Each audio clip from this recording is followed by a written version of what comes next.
Γεια σας φίλοι μου καλοί. Καταρχήν θέλω να σας ευχαριστήσω για τις πάνω από 82.000 εγγραφές. Καλά, είστε απίστευτοι. Να σας ευχαριστήσω για τα αμέτρητα σχόλια αγάπης που μου στέλνετε, για τις ευχές σας και εύχομαι και εγώ σε όλο τον κόσμο καλές γιορτές με υγεία και υπομονή να ξεπεράσουμε αυτό το εμπόδιο που μας έτυχε. Μια και παραδοσιακά τρώμε χοιρινό τα Χριστούγεννα, πάλι θα κάνω κάτι με χοιρινό, σήμερα όμως με κότσι. Κότσι με πατάτες. Μείνετε συντονισμένοι και δεν θα χάσετε. Να σας πω εν συντομία και τα υλικά που θα χρειαστούμε. Λοιπόν, καταρχήν τα κότσια είναι το καθένα περίπου γύρω στα 1200 γραμμάρια. Πρώτα θα τα βράσω.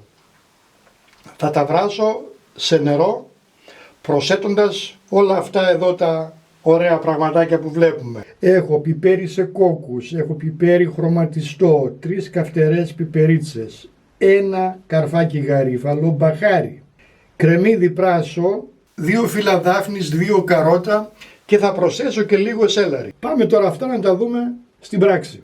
Σε ευρύχωρη κατσαρόλα έχουμε βάλει νερό και θα ρίξουμε όλα τα μυρωδικά μπαχαρικά και θα τα βάλουμε να βράσουμε.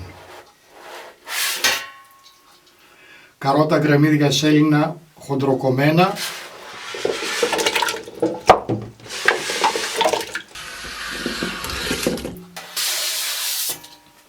Θα προσθέσουμε και το ανάλογο αλάτι. Αυτό θα το βάλουμε να πάρει μία βράση για 15 λεπτά και μετά θα προσθέσουμε μέσα τα κότσια.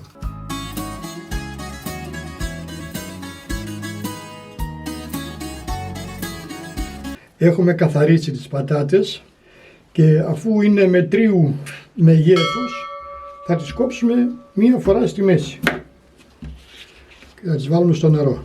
Άμα είναι πιο μεγάλες τις κόβετε στα 4.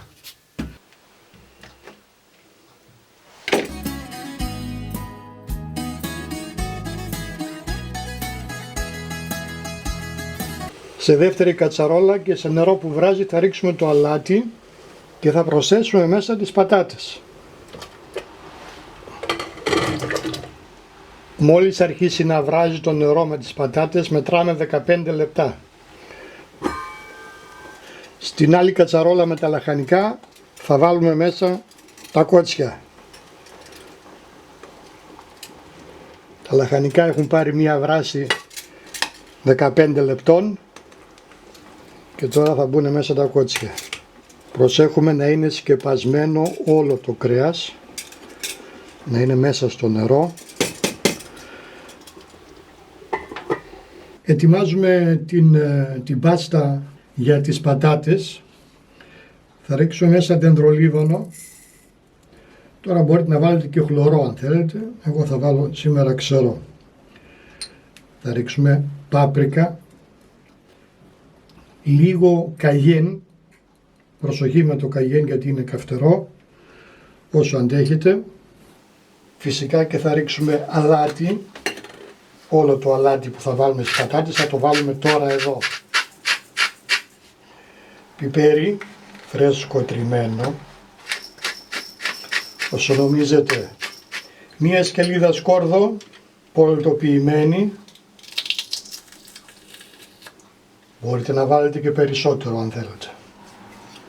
Και φυσικά ελαιόλαδο, τόσο ώστε να κάνουμε μια ωραία πάστα. Αν χρειαστεί θα προσθέσουμε λίγο ελαιόλαδο ακόμη.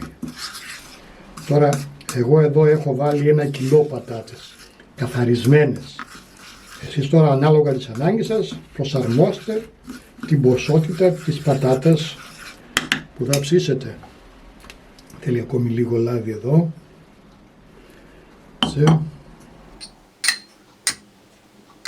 Έχω στραγγίσει το νερό από τις πατάτες και τώρα θα ρίξω μέσα αυτή την πάστα που φτιάξαμε. Θα πάρουμε μια σπάτουλα και θα τις ανακατέψουμε. Μοσχομύρισε δεντρολίβανο και σκόρδο. Θα τις αδειάσουμε σε ταψί. Έχω βάλει από κάτω λαδόκολλα. Καθαρίζει πιο εύκολα μετά το ταψί. Θα απασπαλίσουμε από πάνω και λίγο καλαμποκάλευρο ή σιμιγδάλι ψηλό, ό,τι θέλετε. Εδώ είναι περίπου 2 κουταλιές της σούπας. Δεν χρειάζεται πάρα πολύ.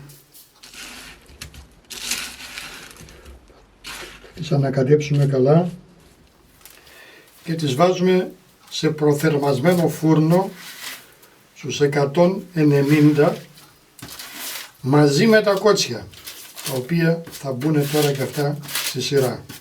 Τις έχω γυρίσει όλες με την καμπούρα προς τα πάνω, ώστε μετά στο ψήσιμο να τις γυρίσω μία φορά. Θα ψαρέψουμε λαχανικά και θα τα βάλουμε στον πάτο της φόρμας ή του ταψιού στο οποίο θα τα ψήσουμε. Τις δάφνες δεν τις θέλουμε άλλο. Πάνω σε αυτό το στρώμα θα τοποθετήσουμε τα κότσια για να παραμείνουν από κάτω ζουμερά όσο θα ψήνονται. Θα ρίξουμε και λίγο ζωμό, έτσι να υπάρχει μια σχετική υγρασία. Αυτός ο ζωμός είναι φανταστικός ζωμός λαχανικών και όχι μόνο λαχανικών, αλλά σε συνδυασμό με το κρέας που έβρασε μέσα μπορούμε να στραγγίσουμε τα στέρεα υλικά και να βράσουμε μέσα ένα νοστιμότατο ρύζι. Θα τοποθετήσω τα κότσια τώρα πάνω στο στρώμα από τα λαχανικά για να μην μου μαυρίσουν τα κόκαλα στο ψήσιμο. Θα τα καλύψω με λιγάκι αλουμινόκολλα. Κάνω ένα καπελάκι έτσι. Έτσι. Ο φούρνος είναι στους 190 βαθμούς. Θα τα βάλω μαζί μέσα, χαμηλά τις πατάτες, λίγο πιο πάνω τα κότσια και θα σας πω μετά πόση ώρα έψησα το καθένα.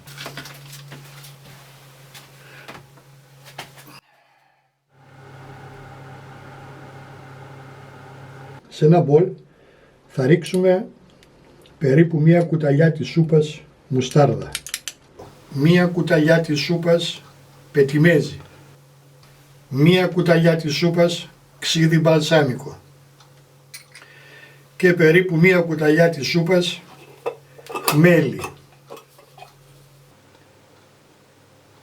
Ευχαριστώ Αντώνη. Πολύ έξυπνο το βρίσκω. Θα τα ανακατέψουμε και με αυτό εδώ το ωραίο μείγμα θα περάσουμε με το πινέλο στην τελευταία φάση τα κότσια.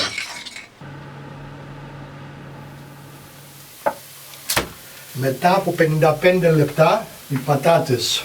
Νομίζω τώρα πως πρέπει να τις γυρίσω.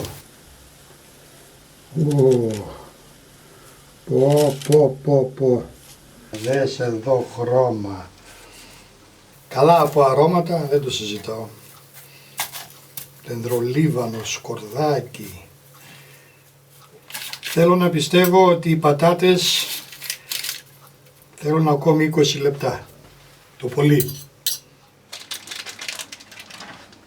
Ήδη έχουμε πάρει από εδώ ωραίο χρώμα. Δεν είμαστε όμως ακόμη έτοιμοι. Θα την περάσω με το ωραίο μείγμα που φτιάξαμε. Πω.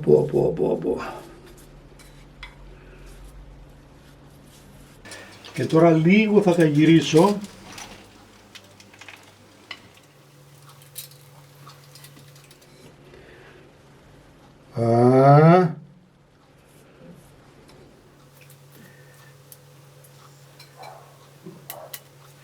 Πάμε ξανά στο φούρνο. Τι φέρνω, τι έφερα. Από ποια μεριά να σας το δείξω.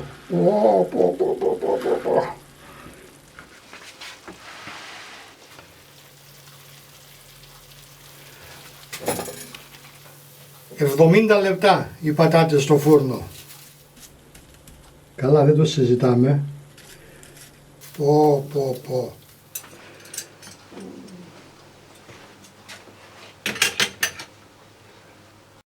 Το κότσι κλασικά τρώγεται με μουστάρδα. Τώρα ο καθένας όπως του αρέσει.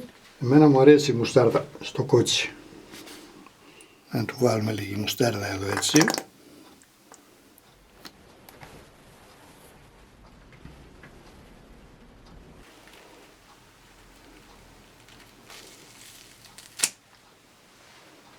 Να ρίξουμε και λίγη πρασινάδα.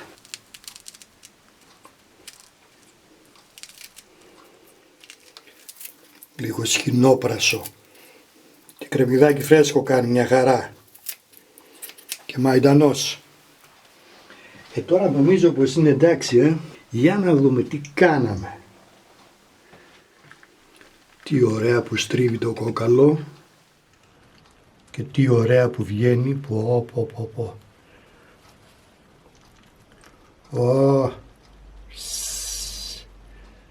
Αχνιστό.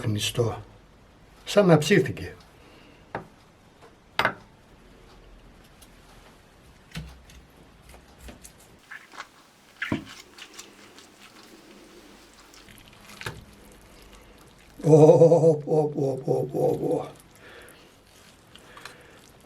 Μόνο ψήθηκε. Έλειωσε. Λουκούμι παρακαλώ. Αυτό είναι. Ο καλύτερος μεζές.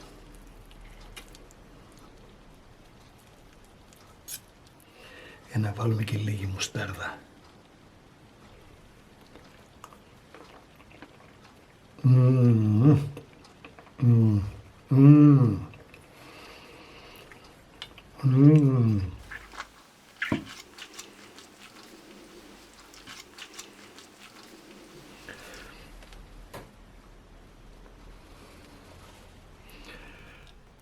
Άντε αυτό για τη χολυστερίνη.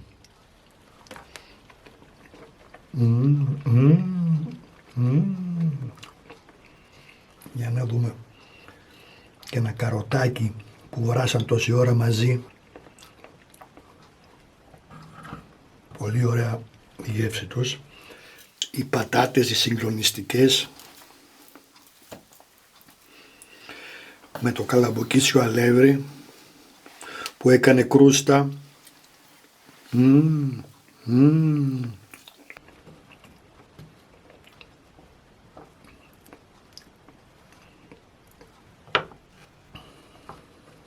Εύχομαι φίλοι μου καλές γιορτές σε όλους. Να περάσετε καλά όσο είναι αυτό δυνατό φέτος. Και πάνω απ' όλα να έχουμε υγεία. Σας ευχαριστώ πάρα πολύ για την αγάπη που μου δείχνετε.